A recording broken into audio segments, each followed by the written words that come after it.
maybe benefit others. But it is the same powerful mind, which for other people then at the same time is creating the fear. But instead of understanding, yeah, but it's the mind, I just need to switch it over and make it useful for me. No, they stay inside the fear becomes more, the powerful fear becomes even stronger, and then it becomes so strong, the fear, that it even blocks people in doing anything.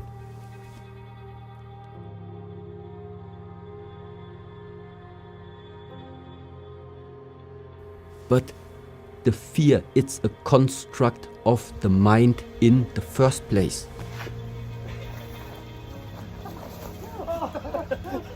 You fear that you get a car is going to